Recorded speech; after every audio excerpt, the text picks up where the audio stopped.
السلام علیکم ورحمۃ اللہ وبرکاتہ۔ الحمد للہ نحمده ونستعینه ونستغفره ونؤمن به ونتوکل علیہ ونعوذ باللہ من شرور انفسنا ومن سیئات اعمالنا من يهده الله فلا مضل له ومن يضلله فلا هادي له، ونشهد أن لا إله إلا الله وحده لا شريك له، ونشهد أن سيدنا ونبينا ومولانا محمدا عبده ورسوله. قال الله تبارك وتعالى: أعوذ بالله من الشيطان الرجيم، بسم الله الرحمن الرحيم. وما آتيتم من ربا ليربو في أموال الناس فلا يربو عند الله، وما آتيتم من زكاة تريدون وجه الله فأولئك هم المضعفون. صدق الله مولانا العظيم. وقال النبي صلى الله تعالى عليه وسلم: ما تلف مال في بر ولا بحر إلا بحبس الزكاة، أو كما قال عليه الصلاة والسلام. محترم حاضرین، دیکھتے دیکھتے رمضان المبارک کے آج 16 تاریخ آ چکے ہیں، یعنی اس کا مطلب یہ ہے کہ آدھے سے کم رمضان المبارک باقی رہ گیا ہے۔ ان دنوں میں، ان گھڑیوں میں، ان برکت والی ساعتوں میں مسلمان، ہم اور آپ جو کما سکتے ہیں اور جو حاصل کر سکتے ہیں وہ حاصل کر لینا چاہیے۔ سب سے پہلی بات تو یہ ہے کہ جہاں تک روزہ اور تراویح کی بات ہے، اللہ کا شکر ہے کہ مسلمان اس کی طرف متوجہ ہیں اور جیسے تیسے یہ عبادتیں ادا ہو رہی ہیں۔ اس کے علاوہ مسلمانوں کو چاہیے کہ اپنے اموال کی زکوٰۃ نکالیں، صدقات و خیرات کی ادائیگی کا اہتمام کریں، اور پھر مالی اعتبار سے جتنا اللہ کو خوش کر سکتے ہیں اتنا کوشش کریں کہ اللہ کو خوش کریں۔ چمڑی جائے دمڑی نہ جائے، یعنی چاہے تو میری انگلی کاٹ لو لیکن 10 روپے نہیں دوں گا، یہ جو کنجوسی اور بخالت پن ہے اس کو اللہ پسند نہیں فرماتے، بلکہ اسلام کا فلسفہ ہی یہی ہے کہ اسلام کے فرائض میں سے یہ فرض زکوٰۃ جو فرض ہے، یہ سب سے پہلا اس کا مقصد یہ ہے کہ مسلمان کے دل سے مال کی ہوس کو ختم کرنا ہے، مال کی حرص کو کم کرنا ہے۔ دوں گا تو کم ہو جائے گا۔ 1 لاکھ روپے میں 2500 روپے دے دیے تو اب 1 لاکھ روپے کہاں رہے؟ کم ہو گئے نا۔ یہ کم ہونے سے ڈرنے کا جو مسئلہ ہے وہ کسی مسلمان کے شایان شان نہیں۔ اللہ تبارک و تعالی فرماتے ہیں: وَمَا آتَيْتُم مِّن رِّبًا لِّيَرْبُوَ فِي أَمْوَالِ النَّاسِ فَلَا يَرْبُو عِندَ اللَّهِ۔ بطور سود کے جو پیسہ تم لین دین کرتے ہو وہ اللہ کی نظر میں بڑھتا نہیں ہے، گھٹتا ہے، اور ایک نہ ایک دن اس کے گھٹنے کا تم کو بھی احساس ہوگا۔ دنیا دیکھ رہی ہے کہ کتنے بینک ایسے ہیں جو بڑی بڑی اونچائیوں پہ پہنچتے ہیں اور پھر پانی میں جیسے جہاز ڈوبتا ہے ویسے ڈوب جاتے ہیں۔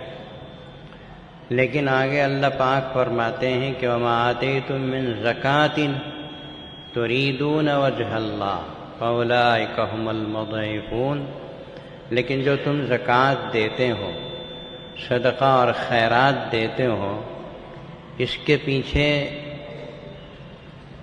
تریدون وجہ اللہ، اللہ کو خوش کرنے کا ارادہ ہو۔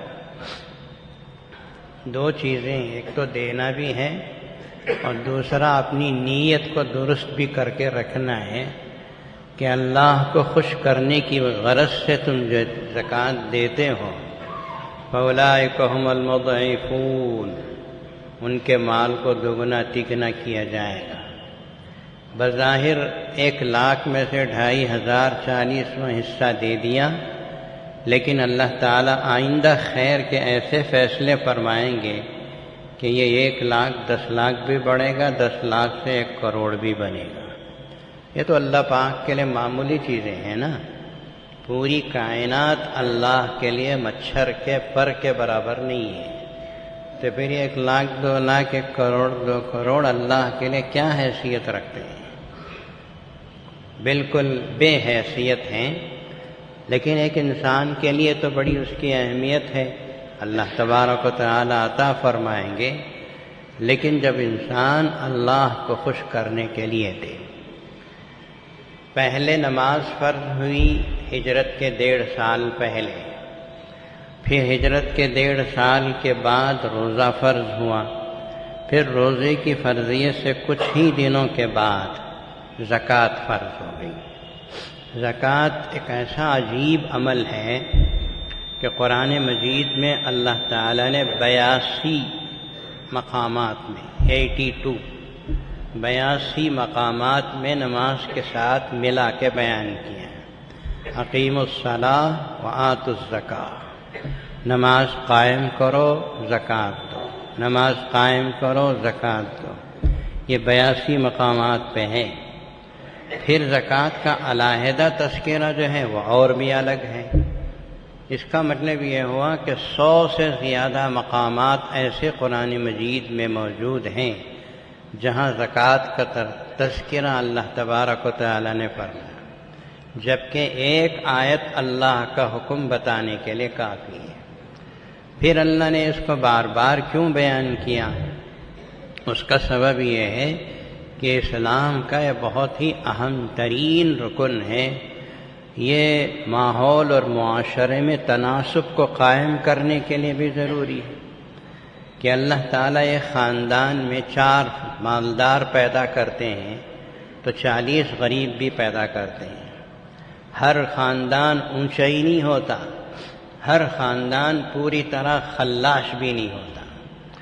غریب مالدار ہیں تو ان کو حکم ہے کہ تمہارے خاندان میں سے جو غریب ہیں ان کا خیال کرو، بیلنس ہو جائے گا، اس کے لیے بے انتہا ضروری ہے۔ اسی لیے علماء کرام نے لکھا ہے کہ اگر مسلمان اپنے مال کی صحیح طریقے پر زکوٰۃ نکال دیں تو پھر مسلمانوں میں کوئی مانگنے والا نہیں رہے گا۔ ہاں، جو لوگ جن کو مانگنے کا پیشہ ہے ان کو تو حکومت کنٹرول کر سکتی ہے۔ اسلامی حکومت اگر ہو تو گداگری کو ختم کر دیتی ہے۔ حضرت سیدنا عمر فاروق رضی اللہ تعالیٰ عنہ کے زمانے میں کسی کو اگر بھیک مانگتے ہوئے دیکھتے تھے تو کوئی 1-2 ہوتا تھا، اسے پکڑ کر فوراً وظیفہ اس کا جاری کر دیتے، اس کے بعد بھی اگر وہ بھیک مانگنے کی عادت پہ باقی رہتا تو پھر اس کی الگ سزائیں تھیں۔ مانگنے والا منہ اچھا نہیں ہوتا، یہ اسلام میں اس کو پسند نہیں کیا گیا۔ تو زکوٰۃ کی فرضیت اسی وجہ سے، اگر سب کو مالدار بنا دیا جائے تو ایک دوسرے کے کام کاج کون کرے گا؟ میرا گھر کون جھاڑے گا؟ میرے گھر میں پکائے گا کون؟ آپ کے گھر کا سودا سلف کون لائے گا؟ اگر سب کے سب غریب ہی غریب ہو جائیں تو پھر کوئی کس کی طرف ہاتھ اٹھائے گا اور کس کی طرف اپنی ضرورت کو پورا کرنے کے لیے نظر اٹھائے گا؟ تو اللہ تعالیٰ کا نظام ہے کہ اللہ تعالیٰ نے معاشرے کے اندر اونچ نیچ قائم رکھی اور زکوٰۃ کو فرض قرار دے دیا۔ نبی پاک صلی اللہ تعالیٰ علیہ وسلم کی سینکڑوں ہزاروں حدیثیں ایسی ملتی ہیں جس میں نبی پاک صلی اللہ علیہ وسلم نے زکوٰۃ کی فرضیت کو بحیثیت رکن کے بیان فرمایا کہ تمہارا اسلام پورا اس وقت ہوگا جب کہ تم زکوٰۃ فرض کو ادا کرو۔ اگر اسے دیے بغیر نمازیں پہ نمازیں پڑھتا چلا جا رہا ہے، رات بھر نماز پڑھ رہا ہے، دن بھر نماز پڑھ رہا ہے، ایسی نماز کے بارے میں کچھ نہیں کہتا۔ حضرت سیدنا عبداللہ ابن مسعود رضی اللہ تعالیٰ عنہ فرماتے ہیں امرنا باقام الصلاۃ و ایتاء الزکاۃ، ہم کو نماز قائم کرنے اور زکوٰۃ دینے کا حکم دیا گیا ہے۔ واقیم الصلاۃ وآتوا الزکاۃ، نماز بھی قائم کرو، زکوٰۃ بھی دو۔ نماز بدنی عبادت ہے، ہر ایک پر فرض ہے۔ اقیم الزکاۃ جو ہے زکوٰۃ مالی عبادت ہے، اسی پہ فرض ہے جس کے گود میں مال ہوتا ہے۔ تو حضرت عبداللہ ابن مسعود رضی اللہ تعالیٰ عنہ نے فرمایا بھئی جس نے نماز تو پڑھ لی لیکن زکوٰۃ ادا نہیں کیا تو فلا صلاۃ علیہ، اس کی نماز کا کوئی اعتبار نہیں۔ اس کی نماز بظاہر تو شریعت یہ فتویٰ دے گی کہ اس نے نماز پڑھ لی، بھئی اس کی نماز ادا ہو گئی، لیکن اللہ تبارک و تعالیٰ کے پاس اس کی نماز کا کوئی اعتبار نہیں۔ جس نے ایک فرض کو تو عزت دے کے ادا کر دیا، دوسرے فرض کو ختم کر دیا، دوسرے فرض کو اس نے مانا نہیں گویا عملی طور پر کہ اس نے زکوٰۃ ادا نہیں کی۔ تو اپنے مال کی زکوٰۃ باقاعدہ حساب کر کے نکالو۔ مال اگر کیش رکھا ہے تو بینکوں میں کتنا بیلنس ہے، جس کے اوپر سال گزرا ہے اس کی زکوٰۃ نکالو۔ اور اگر زیورات رکھے ہوئے ہیں تو ان زیورات کی زکوٰۃ نکالو۔ مال تجارت رکھا ہوا ہے تو اس کی زکوٰۃ نکالو۔ فیکٹریوں کے اندر ایک تو مال بننے سے پہلے خام مال ہوتا ہے، کچا مال، اس کی بھی زکوٰۃ نکالنا چاہیے۔ پھر فروخت ہونے کے بعد تجارت میں جو منافع آتا ہے اسے بینک میں رکھا تو اس کے اوپر سال گزرنے کے بعد اس کے اوپر بھی زکوٰۃ نکالنا ہے۔ تو زکوٰۃ جو ہے کوئی اندازے سے دے دے، میں اتنا پیسے والا ہوں، اتنا ہوں، 1 لاکھ 2 لاکھ روپے میری زکوٰۃ بنتی ہے، اندازے کے ساتھ اگر کوئی نکالتا ہے تو اس میں ٹھوکر لگ سکتی ہے، اور نتیجہ کیا ہوگا؟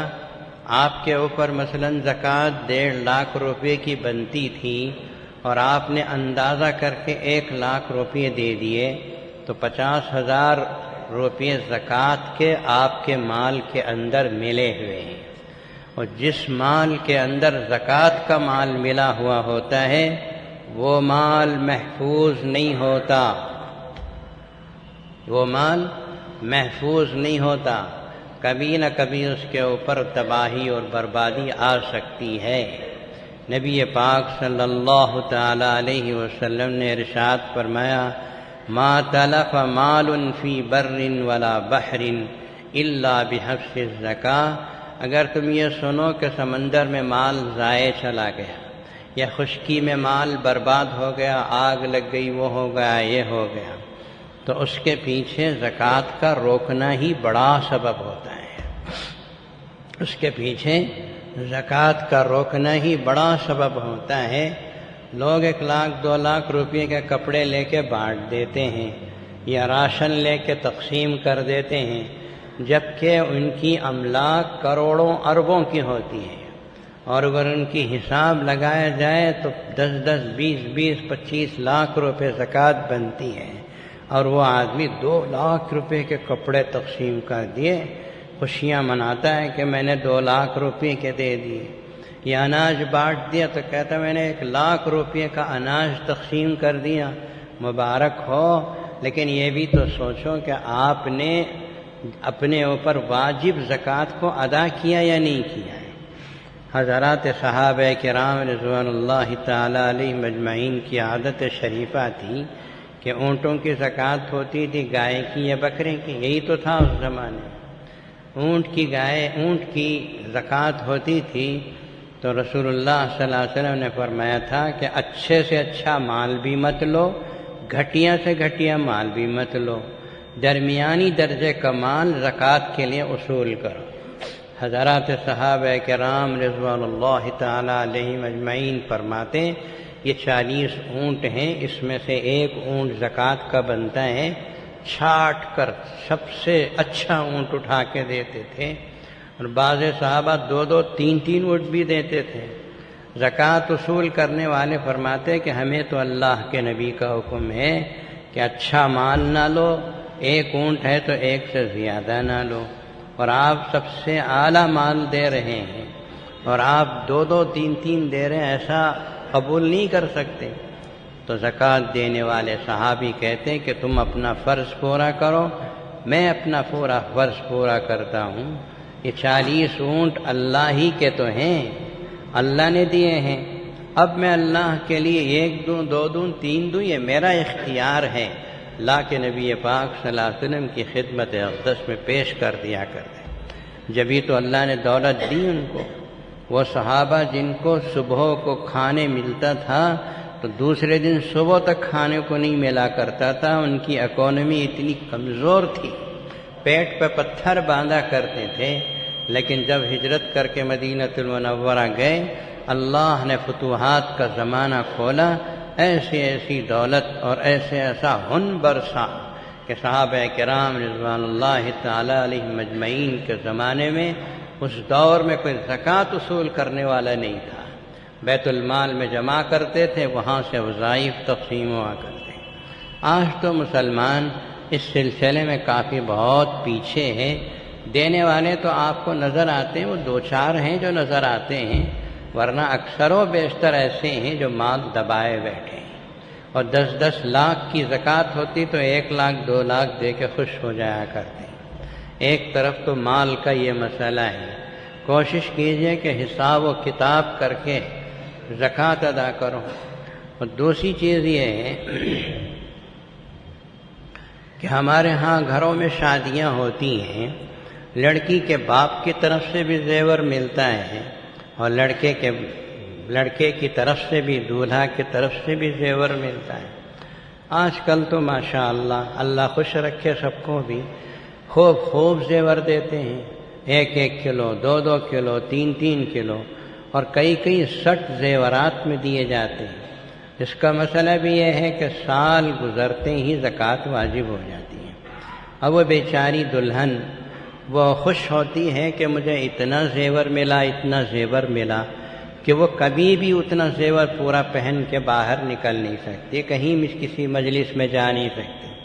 5 سٹ رکھے ہیں، 10 سٹ رکھے ہیں، اتنا پہن کے جائے گی وہ؟ اس میں کوئی اچھی لگے گی؟ وہ سب رکھتے ہیں، چلیے ٹھیک ہے، دینا بھی ٹھیک ہے، رکھنا بھی ٹھیک ہے۔ زیور آپ پہنے یا نہ پہنے، زیور کے اوپر سال جیسے ہی گزرتا ہے زکوٰۃ واجب ہو جاتی ہے۔ اب بہت سے لوگ مسئلہ یہ پوچھتے ہیں کہ شوہر جو ہے وہ کماتا ہے، دلہن اس کے کھاتی ہے، دلہن کے کوئی کمائی نہیں تو وہ زکوٰۃ کیسے دے گی؟ آتا ہے سمجھ میں؟ دلہن جو ہے ہاؤس وائف جسے کہتے ہیں، گھر میں کام کاج کرنے والی، اس کی کوئی کمائی نہیں ہے تو وہ زکوٰۃ کہاں سے دے گی؟ اس کے پاس پیسہ نہیں ہے تو زکوٰۃ کون ادا کرے؟ پیسہ نہیں ہے اس کے پاس۔ تو میرے بھائیوں، زکوٰۃ کا اصول یہ ہے کہ عورت پر اتنا زیور ہے کہ 7.5 تولے سے زیادہ 7.5 تولہ سونا چاندی تو کوئی رکھتے نہیں ہے آج کل، 7.5 تولہ جو سونا ہے یہ نصاب زکوٰۃ ہے۔ اتنا اگر کسی عورت کے پاس ہے، اتنا تو معمولی عورتوں کے پاس بھی ہوتا ہے۔ اب جو اونچے گھرانے کے ہیں ان کے پاس تو یہ معمولی حیثیت کا ہے، ان کے پاس تو ایک ہار بھی اتنا بڑا ہوتا ہے۔ تو وہ جو زیور کی زکوٰۃ ہے ادا کرنا عورت پہ فرض ہے۔ اب وہ شکل یہ ہے کہ عورت سے کہا جائے گا کہ اپنے شوہر سے بات چیت کرے، بھئی تم اس کی زکوٰۃ ادا کر دو، یہ مال میرے پاس پڑا رہے گا، محفوظ رہے گا جب تم زکوٰۃ دے دو گے، اور جب محفوظ رہے گا تو اللہ نہ کرے کبھی تمہارے لیے کوئی آڑا وقت آیا تو یہی زیور تمہارے کام آئے گا، وہ کھائے گی تو نہیں رکھے۔ یہ زیور جو رکھتے ہیں اس کے سب سے بڑے اسباب میں سے ایک سبب یہ ہے کہ تمہارے آڑے وقت میں یہ کام آئے گا۔ کب کام آئے گا؟ جبکہ اس کی زکوٰۃ ادا کر کے اس کی حفاظت کا انتظام کرو تو شوہر ادا کرے، سال بھر جمائے اس کے لیے پیسے زیور کی زکوٰۃ کے لیے۔ شوہر اگر نہیں دیتا، نہیں میں نہیں دوں گا تم دے لو، تو عورت کو حکم یہ ہے کہ اپنے زیور میں سے کوئی ایک زیور نکال کر فروخت کرے اور زکوٰۃ ادا کرے، یا قرض لے لے کسی سے، ابا جان سے قرض لے لے جنہوں نے ڈھونڈ ڈھونڈ کے زیورات بنا بنا کے لا کے دیا۔ ابا جان اب میرے پاس فی الوقت پیسہ نہیں ہے، آپ مجھے زکوٰۃ ادا کرنے کے لیے پیسے دیجیے، یا اپنے سسرے سے قرض مانگے، یا چلو شوہر ہی سے قرض مانگیے، کم از کم مجھے قرض تو دو۔ اب شوہر پوچھتا ہے تم قرض لو گی تو ادا کیسے کرو گی؟ شوہر پوچھتا ہے کہ اگر تم قرض لو گی تو ادا کیسے کرو گی؟ ہاں میں بتا کے دیتا ہوں ان ساری عورتوں کو، شوہر سے یوں کہو میں خدا کا حکم پورا کرنے کے لیے قرض دے رہا ہوں، لے رہی ہوں، اللہ اس قرض کو ادا کرے گا۔ اس میں کسی کو اعتراض ہے؟ کسی کو اشکال ہے؟ ارے ہم کہتے ہیں مسجد میں بیٹھ کے اللہ کا نام لے کے کہتے ہیں جو عورت اللہ کو خوش کرنے کے لیے فریضہ زکوٰۃ کی ادائیگی کے لیے اگر قرض لے کر بھی دیتی ہے زکوٰۃ، تو اللہ پاک اس کے لیے ایسی راہیں کھول دیں گے کہ من حیث لا یحتسب، کبھی اس نے سوچا بھی نہیں تھا، کبھی اس نے سوچا بھی نہیں تھا، ایسی راہیں اللہ تبارک و تعالی اس کے لیے کھول دیتے ہیں۔ یہ تو مال تو میل ہے نا ہاتھ کا، یہ صبح کو آتا ہے تو شام کو چلا جاتا ہے۔ بڑے بڑے بادشاہان دنیا میں گزرے ہیں جن کی دولت کا کوئی حساب و کتاب نہیں، لیکن آگے چل کر ان کی اولاد نے بھیک مانگا ہے، اور بہت سے بھیک مانگنے والے ایسے گزرے ہیں کہ جنہوں نے آگے چل کر آدھی دنیا کے اوپر حکومت کی ہے۔ اگر شوق ہے تو اسلامی تاریخ کا مطالعہ کر کے دیکھو، آپ کو میری بات ایک ایک لفظ بلفظ صحیح ثابت ہوگی۔ تو زیور کا مسئلہ یہ ہے کہ زکوٰۃ واجب ہے، زکوٰۃ دینا ہے، دو گے۔ اب بعض عورتیں خواہ بیمار نظر آتی، خواہ ان کے بدن میں پریشانی رہتی ہے، تکلیف رہتی ہے۔ میرے پاس کچھ فون آتے ہیں ہماری ماں اور بہنوں کے، یہ کہتی ہیں کہ ہم نے دوا کھائیں، ڈاکٹروں کو بتایا، وہ کیا، یہ کیا، لیکن کوئی آرام نہیں ہو رہا ہے، کوئی دعا لکھ کر دیجئے، دعا پڑھائی، پانی بھیجتی ہوں دم کر کے دیجئے۔ سب سے پہلا سوال میں یہی کرتا ہوں کہ آپ کے پاس زیور کتنا ہے؟ اور پوچھتے ہیں حضرت آپ، میں کیا بول رہی ہوں، آپ کیا پوچھ رہے ہیں؟ میں میرے بدن کی تکلیف بول رہی ہوں، دعا کی گزارش ہے، اور آپ پوچھ رہے ہیں زیور کیا ہے؟ بیٹی میں کہتی ہوں بیٹا پہلے یہ بتا تیرے پاس زیور کتنا ہے۔ جب وہ بتاتی ہے تو میں کہتا ہوں اس کی تم نے زکوٰۃ دی؟ کہا نہیں۔ جب زکوٰۃ نہیں دو گی تو تکلیف نہیں آئے گی تو پھر کیا آئے گی؟ زکوٰۃ کے نہ دینے سے تکلیف آتی ہے۔ پہلے اللہ بدن پہ تکلیف لاتے ہیں، سوچ کے سنبھل کے صدقہ زکوٰۃ دے دیں، اللہ پاک بلاؤں کو ٹال دیتے ہیں، سمجھے؟ اور اگر زکوٰۃ نہیں دیا تو پھر بدن کے اوپر بھی اللہ تعالیٰ تکلیفیں لاتے ہیں۔ یاد رکھیے رسول اللہ صلی اللہ علیہ وسلم نے فرمایا داؤ مرضاکم بالصدقہ، یہ مدینے کی فضاؤں میں گونجنے والا رسول اللہ صلی اللہ علیہ وسلم کا جملہ ہے۔ کان کھول کے سنو، دل کھولو۔ داؤ مرضاکم بالصدقہ، اپنی بیماریوں کا علاج صدقہ اور زکوٰۃ سے کرو۔ ڈاکٹر تو بات کی چیز ہے، شفا اللہ کے ہاتھ میں ہے۔ ڈاکٹر دوا دے گا، وہ دوا جا کے نشانے پہ لگے وہ اللہ کے آرڈر سے لگتی ہے۔ داؤ مرضاکم بالصدقہ، کوئی تکلیف میں آ گیا ہاسپٹل جا رہا ہے، میں کہتا ہوں پہلے صدقہ دے کے پھر ہاسپٹل کو جاؤ۔ تمہاری بیماری کا علاج تو اللہ پاک کے ہاتھ میں ہے نا، تو اللہ تبارک و تعالیٰ کے نام پہ کچھ صدقہ کر دیا، اب جا رہے ہیں ہاسپٹل کو تو ڈاکٹر بہانہ بنتا ہے، ورنہ اصل شفا دینے والے پاک پروردگار ہیں۔ وَإِذَا مَرِضْتُ فَهُوَ يَشْفِينِ، حضرت سیدنا ابراہیم علیہ السلام نے آج سے صدیوں پہلے اعلان کیا تھا، میرا اللہ وہ ہے جب میں بیمار ہوتا ہوں تو وہ شفا دیتا ہے۔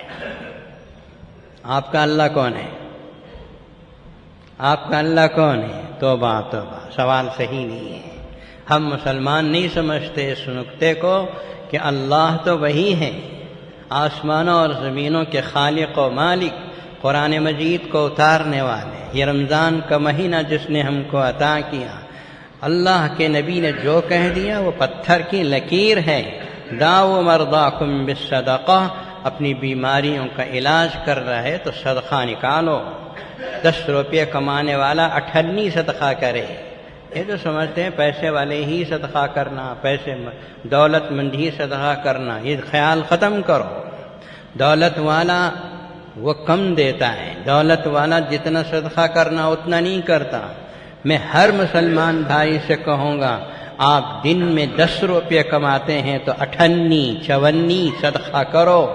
صحابہ کرام رضوان اللہ تعالی علیہم اجمعین خالی ہاتھ صبح کو بازار تشریف لے جاتے، کچھ مال لیتے، کچھ خریدتے کرتے، یا کسی کے پاس مال خریدنے کا نہیں ہے تو کسی کا سامان کندھے پہ اٹھا کے پہنچاتے، ہاتھ میں 4 درہم یا دینار ملتے، 2 صدقہ کرتے، 2 کھاتے تھے۔ اب ایسا کما کے صدقہ کرنے کی کیا ضرورت ہے کچھ تو بات، کچھ تو ہے۔ مسلمانوں سمجھو اس کو کہ ایسا کما کے جو خلاص اور خالی ہاتھ ہے، ایسا شخص 2 درہم 4 درہم کماتا ہے، 2 صدقہ کرتا ہے، 2 روٹی لے جاتا اپنی بچوں، یہ 2 ہی درہم ملے تو 1 صدقہ اللہ کے نام پر اور 1 لے کے گھر کو جاتے ہیں، تبھی تو ان کی دنیا بھی کامیاب ہوگی، آخرت بھی کامیاب ہوگی۔ یہ مسلمان آج کا نہیں سمجھ پا رہا۔ مسلمان تو سانپ کی طرح دولت پر بیٹھ گیا، اور کبھی دیتا بھی ہے تو 50 گالیاں سنا کے 25 روپے دیتا ہے۔ یہ نہیں چلے گا۔ داؤ مرضاکم بالصدقہ، اپنی بیماریوں کا علاج سب سے پہلے صدقے سے کرو۔ زکوٰۃ نکالو، زکوٰۃ تو 40واں حصہ ہے۔ 1 لاکھ روپے میں سے صرف 2500، بھائی 2500 آپ نے دے دیا تو آپ کا فرض پورا، آپ کا مال محفوظ، آپ کا مال پاکیزہ، آپ کا مال اللہ کی طرف سے آپ کو استعمال کرنے کی اجازت۔ لیکن پھر رسول اللہ صلی اللہ علیہ وسلم نے فرمایا تھوڑا بہت صدقہ بھی تو کرو۔ تھوڑا بہت، مثال کے طور پر جو خاندان سادات میں سے ہیں، رسول اللہ صلی اللہ علیہ وسلم کا شجرہ نسب چلا ہے، حضرت فاطمہ الزہرا، حضرت سیدنا علی رضی اللہ تعالی عنہما کے ذریعے جو سید ہوتے ہیں، جو واقعی میں سید ہوتے ہیں، آڑے تیڑے سید نہیں، خامخواہ سید نام رکھ لینے والے لوگوں کے پاس، جو سادات خاندان سے ہیں ان کے پاس شجرہ ہوتا ہے۔ جو سادات خاندان سے ہوتے ہیں، اگر وہ غریب ہے، ضرورت مند ہے، تو اسے آپ زکوٰۃ میں سے پیسہ نہیں دے سکتے، اسے آپ صدقے میں سے نہیں دے سکتے۔ حکم یہ ہے کہ یہ خانوادہ رسول صلی اللہ علیہ وسلم سے تعلق رکھتے ہیں، ان کو اپنے لیے جو خاص مال، یعنی مثال کے طور پر 1 لاکھ میں 2500 زکوٰۃ دینے کے بعد جو اپنے لیے بچتا ہے، اس میں سے تحفہ نکال کے ان کو دینا چاہیے۔ وہ قبول کر لے تو ہماری کامیابی، اس لیے کہ اللہ کے نبی کے خاندان سے تعلق رکھنے والوں کے لیے، سادات کے لیے، سچے سادات کے لیے صدقہ اور زکوٰۃ کی رقم کو حرام قرار دے دیا۔ نبی پاک صلی اللہ علیہ وسلم ایک مرتبہ مسجد نبوی میں تشریف لائے تو دیکھا کہ کھجور کا بڑا سا ڈھیر پڑا ہوا ہے جو صدقے کے طور پر آیا تھا یا زکوٰۃ کا تھا۔ چھوٹے حسن و حسین 2 بچے نواسۂ رسول وہاں کھڑے تھے۔ اب بچوں کو کیا پتہ کہ صدقہ ہے، زکوٰۃ ہے، کیا ان کو تو اتنا معلوم ہے کھانے کی چیز ہے۔ اٹھا کے منہ میں 1 کھجور ڈال دی۔ اللہ کے نبی صلی اللہ علیہ وسلم دوڑے ہوئے آئے، فرمایا کخ کخ، تھوکو تھوکو، ہمارے خاندان کے لیے یہ صدقہ اور زکوٰۃ جائز نہیں ہے، یہ مال کا میل ہے، یہ صرف غریب کے ہاتھ میں ہی جانا ہے۔ اسی لیے قرآن مجید نے 8 مصارف بیان فرما دیے زکوٰۃ والوں کے لیے۔ اب اس مال زکوٰۃ کو لے کر کوئی دیوار بنا رہا ہے، مسجد کی دیوار بنا رہا ہے، کوئی کمپاؤنڈ وال بنا رہا ہے، یا کوئی استادوں کی تنخواہ دے رہا ہے، یہ سب غلط ہے۔ انما الصدقات للفقراء والمساکین والعاملین علیہا والمؤلفۃ قلوبہم وفی الرقاب والغارمین وفی سبیل اللہ وابن السبیل۔ اس کو بڑی بڑی تفصیل سے میں نے سالار میں لکھا کہ مصارف زکوٰۃ کون کون ہیں، اس کو لکھ دیا گیا، آپ حضرات پڑھیے، مشہور چیز ہے۔ اس سے ہٹ کر اگر آپ ادھر ادھر خرچ کرتے ہیں تو آپ کی زکوٰۃ ادا ہوئی یا نہیں ہوئی اس میں شک و شبہ پڑ جائے گا۔ تو زکوٰۃ اور صدقات کا اہتمام کرو، حساب کر کے اپنے مال کی زکوٰۃ نکالو۔ بچیوں کے پاس، عورتوں کے پاس زیور ہے تو اسے بھی تولو، باقاعدہ اسے باقاعدہ تلواؤ، تلوا کے 7.5 تولے سونے کے بعد جتنا سونا آپ کے پاس ہے اس سب کی زکوٰۃ نکالو۔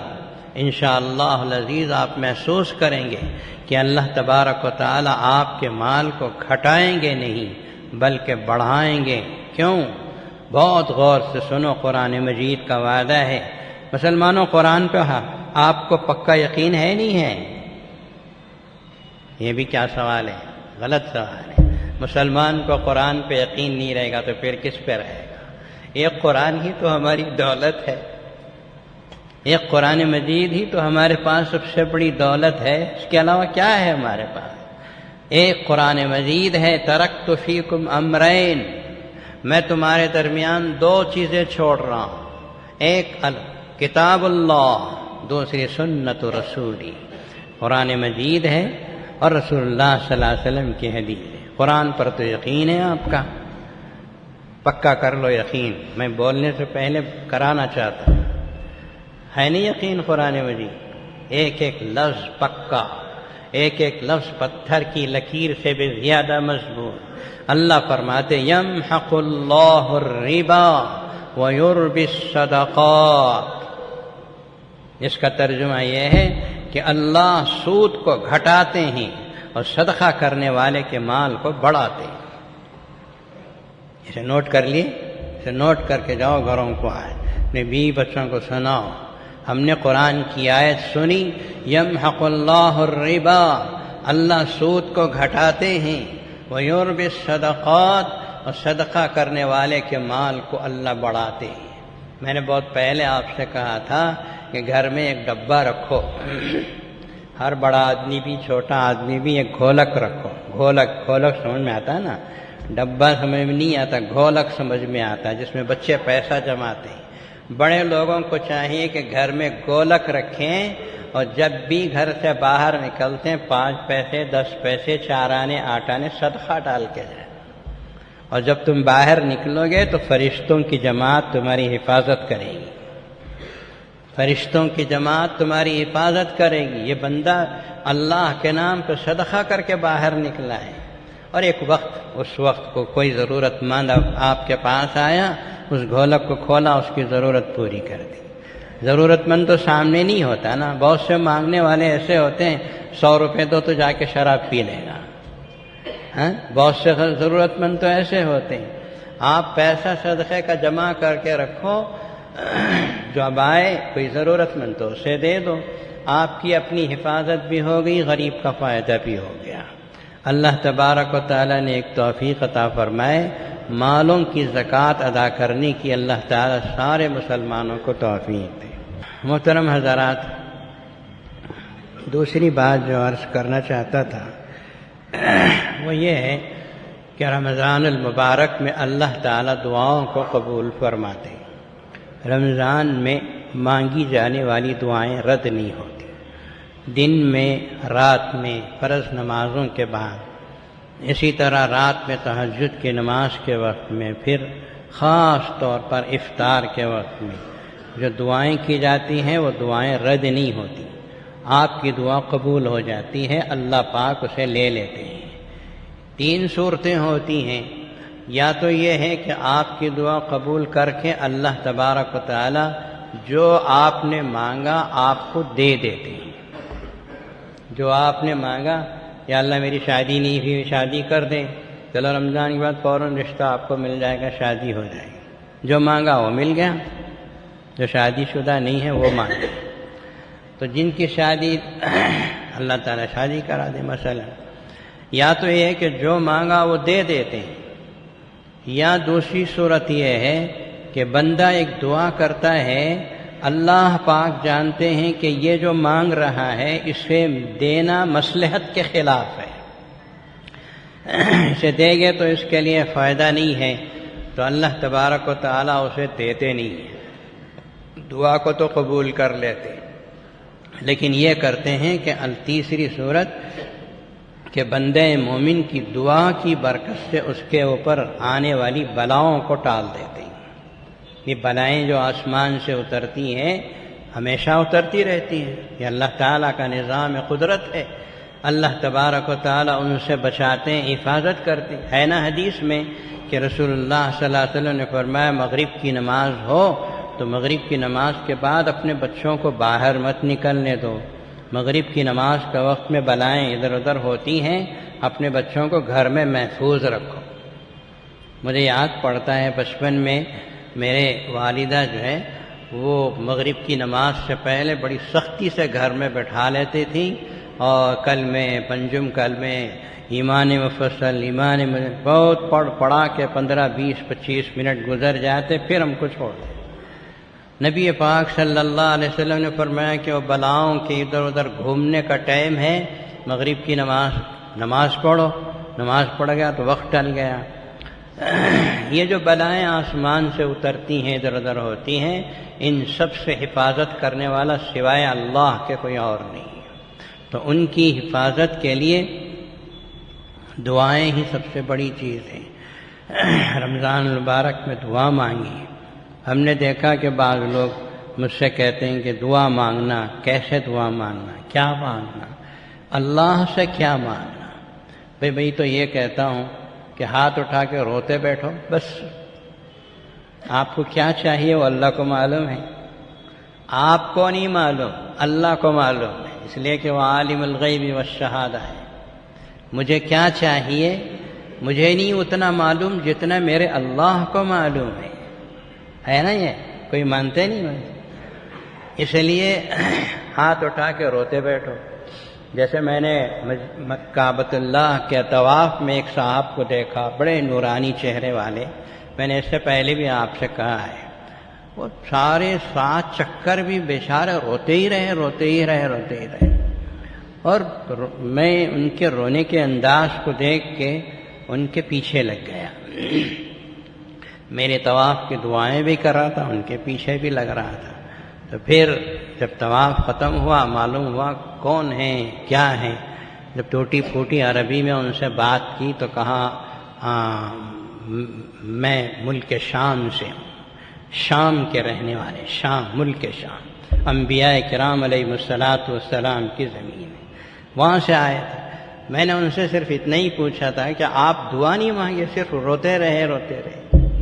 یہ انہی کا جملہ ہے جو میں نے کہا بیٹا میں اس لیے رو رہا تھا کہ میں کیا مانگوں، اتنا ہی مانگ سکتا ہوں جتنا مجھے معلوم ہے.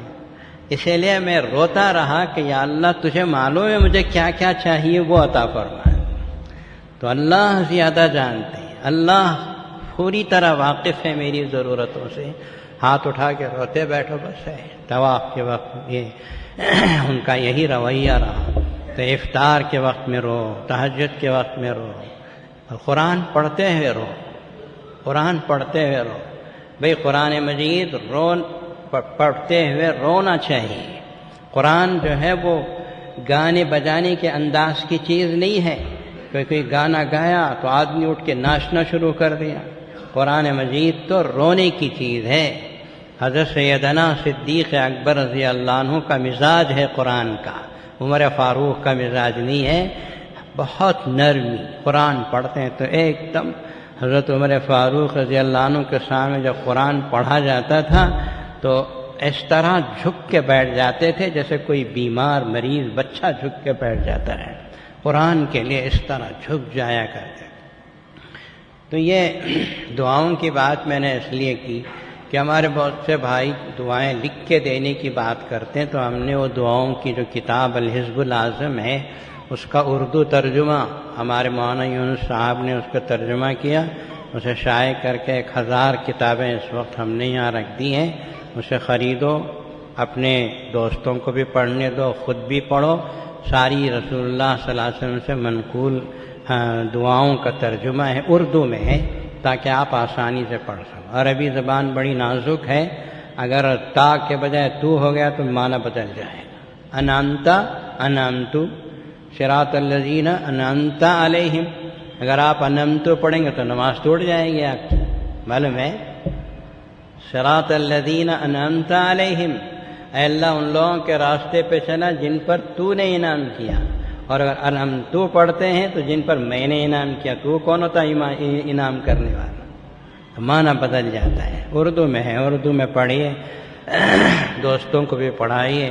کتابیں تو ہم نے 1000 رکھی ہیں، اب اسے 10,000 آدمی بھی فائدہ اٹھا سکتے ہیں۔ ایک اعلان آپ کی خدمت میں یہ ہے کہ رمضان المبارک میں ہمارے پاس کمپیوٹر کے اندر، کمپیوٹر میں جتنے شعبے ہیں، جتنے اس کے اندر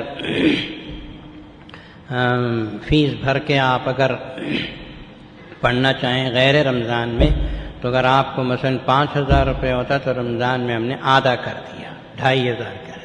یہ رمضان مبارک کی برکت کے لیے کہ اللہ تو خوب دے رہے ہیں، ہم بھی کوشش کریں تو جو رمضان المبارک میں داخلہ لے لے گا، اسے جو بھی کورس لے گا، اس کورس کی جو قیمت ہے اس کی آدھی قیمت میں وہ کورس پورا ہم ان کو پڑھائیں گے۔ آپ حضرات سے گزارش ہے کہ اس سے بھی فائدہ اٹھائیں۔ اب اللہ تعالیٰ سے دعا کیجیے کہ اللہ تعالیٰ رمضان المبارک میں امت کے لیے خیر کے فیصلے فرمائیں۔ ابھی ہم نے اخبار میں، میڈیا میں ایک خبر پڑھی، خبر سنی، آپ کے لیے بھی کوئی نئی نہیں ہے۔ رات کو میں نے تراویح کی نماز کے بعد بھی وہی کہا تھا کہ فلسطین میں، غزہ میں جو اسرائیلی فوج ظلم کر رہی ہے، اس ظلم کے سلسلے میں آپ حضرات کو دعائیں کرنا چاہیے، ہم سب کو دعائیں کرنا چاہیے۔ ایک تصویر یہ ہے کہ مسلمان روزے دار کا منہ جو ہے وہ کپڑے سے باندھ دیا گیا اور دونوں ہاتھ اس کے پیچھے باندھ دیے گئے۔ افطار کا وقت ہو چکا ہے اور اسرائیلی فوجی مذاق کے طور پر کر رہے ہیں افطار کر، افطار کر، افطار کر۔ کتنا بڑا مذاق ہے۔ ہمارے پاس افطار کا ٹائم ہوتے ہی افطار کرنے کا حکم ہے۔ دونوں ہاتھ پیچھے باندھ دیے ہیں اسرائیلی فوجیوں نے اور منہ پہ کپڑا باندھ دیا ہے اور یوں کہتا ہے افطار کر، افطار کر۔ کہاں ہے اقوام متحدہ؟ کہاں ہیں بڑے بڑے یورپی ممالک کے ذمہ دار؟ اور کہاں ہے ہمارے وزیر اعظم؟ کیوں مسلمانوں پہ اس طرح کا ظلم روا رکھا گیا ہے؟ میں تو پڑھنے کے بعد میری آنکھوں سے آنسو رواں ہو گئے کہ میں بھی ایک مسلمان، وہ بھی ایک مسلمان، میرا وہ بھائی ہے، میں آرام سے افطار کر رہا ہوں، کھا رہا ہوں، پی رہا ہوں، اور وہ مسلمان ایسا ہے کہ اس کے منہ پہ کپڑا باندھ کر، پیچھے ہاتھ کو باندھ کے اسرائیلی فوجی مزاح کر رہا ہے کہ افطار کر، افطار کر، افطار کر۔ اللہ سے شکایت، اللہ سے شکایت ہے ہمارے لیے، آپ کے لیے، اللہ کے علاوہ کوئی نہیں ہے۔ اللہ تبارک و تعالیٰ سے میں نے رات میں کہا تھا کہ تہجد کی نماز میں اٹھو، 2 رکعت نماز پڑھو، ان مظلوم فلسطینیوں کے لیے دعا کرو جن کے ساتھ اس طرح گھناؤنا مذاق ہو رہا ہے۔ افطار کے وقت میں ان کے لیے دعا کرو۔ ان کے لیے دعا کرتے کرتے وقت ختم ہو جائے تو پریشان مت ہو، اللہ آپ کو ضرور دے گا۔ آخر میں حضرات، جامع علوم جامع مسجد آپ حضرات کی ممنون احسان ہے، رمضان المبارک میں مدرسے کے لیے زکوٰۃ، آپ کی زکوٰۃ کا تھوڑا سا حصہ جامع علوم کے اور جامع مسجد کے کاموں کے لیے ضرور نکالیے۔ مدرسے میں بچے پڑھتے ہیں، اس کے لیے زکوٰۃ۔ یا ہمارے پاس ہر مہینے کی پہلی جمعہ کو شادیاں، نئی بات آپ کے لیے نہیں ہے، ان شادیوں کے لیے بھی آپ دے سکتے ہیں۔ اور بہت سے جتنے کام آپ کی آنکھوں کے سامنے ہو رہے ہیں، ان سب کے لیے آپ حضرات کی زکوٰۃ کا تھوڑا سا حصہ ضرور الگ کریں۔ جامع مسجد کا کوئی سفیر نہیں ہے۔ یہاں جس وقت جامع مسجد میں کدال مارا گیا تھا 1986 میں، اس وقت سے لے کر آج تک آپ حضرات کی جیب سے کروڑوں روپے کا کام ہو چکا ہے۔ اس کا حساب جامع مسجد کے اندر تو ہوگا، لیکن سب سے بڑھ کر اس کا حساب تو اللہ پاک کے پاس ہے۔ ایک ایک پائی کا حساب آپ کو اللہ تعالیٰ اسے 1000 گنا، کتنے 1000 گنا بڑھا کے دیں گے، وہ تو مرنے کے بعد جنت میں جا کے تعالیٰ امت مسلمہ کو اس کے لیے خیر کے عافیت کے فیصلے فرمائے، اور اللہ تعالیٰ آپ کی مدد و نصرت و اعانت کو شرف قبولیت عطا فرمائے، اور ہمارے بچوں کو اسلام سے، دین سے وابستہ کریں، دنیا کے فتنوں، حاسدوں، شرخواہوں سے حفاظت فرمائے، مرنے کے بعد ذریعہ نجات بنائے، اور رمضان المبارک کے ہمارے روزوں، عبادتوں، تلاوتوں کو شرف قبولیت عطا فرمائے۔ وآخر دعوانا الحمد للہ رب العالمین۔